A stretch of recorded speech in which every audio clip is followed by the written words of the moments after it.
പേപ്പറും ഇലയും കൂടെ ഇതിൽ വെച്ച് ഹീറ്റ് ആവുന്ന സമയം, അതായത് കറണ്ട് വേസ്റ്റ് ആവാതിരിക്കാൻ വേണ്ടിയിട്ട് നമുക്ക് ആ സമയം കൊണ്ട് നമുക്ക് പേപ്പർ പ്ലേറ്റും അടിച്ചെടുക്കാൻ പറ്റും.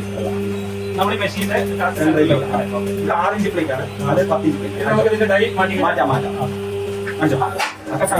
ഈ ഷേപ്പില് അപ്ലൈറ്റ് ചെയ്യും. പേപ്പർ പ്ലേറ്റ് അടിച്ചെടുക്കാം. അതായത് നമുക്ക് കറണ്ട് വേസ്റ്റ് ആവില്ല. അല്ല, കറണ്ട് സേവ് ആകും. 1 മിനിറ്റ് ആരംഭിക്കുമ്പോൾ 1 മിനിറ്റ് 10 പ്ലേറ്റ് ചെയ്യാൻ പറ്റും.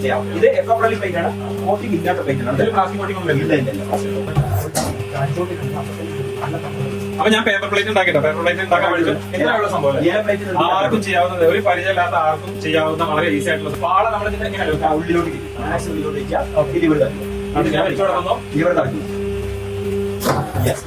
ഇത് നമ്മൾ ഇതേപോലെ വെക്കുക. 1 മിനിറ്റ് സമയം ചെയ്യുമ്പോൾ ഞാൻ ഇല ചെയ്തു, ഇതിന് പേപ്പർ ചെയ്തു, ഇതേ തന്നെ പാള ചെയ്തു. അപ്പൊ ഇതിലെല്ലാം ഡിഫറൻറ്റ് പ്രൊഡക്റ്റ് ഉണ്ടോ? ഇതിനെല്ലാം കൂടി നമുക്ക് ഒരു മിഷൻ മതി. ഒരു മിഷൻ പേപ്പർ പ്ലേറ്റ് ഉണ്ടാക്കി, പേപ്പർ പ്ലേറ്റ് ഉണ്ടാക്കി, പിന്നെ പാളയും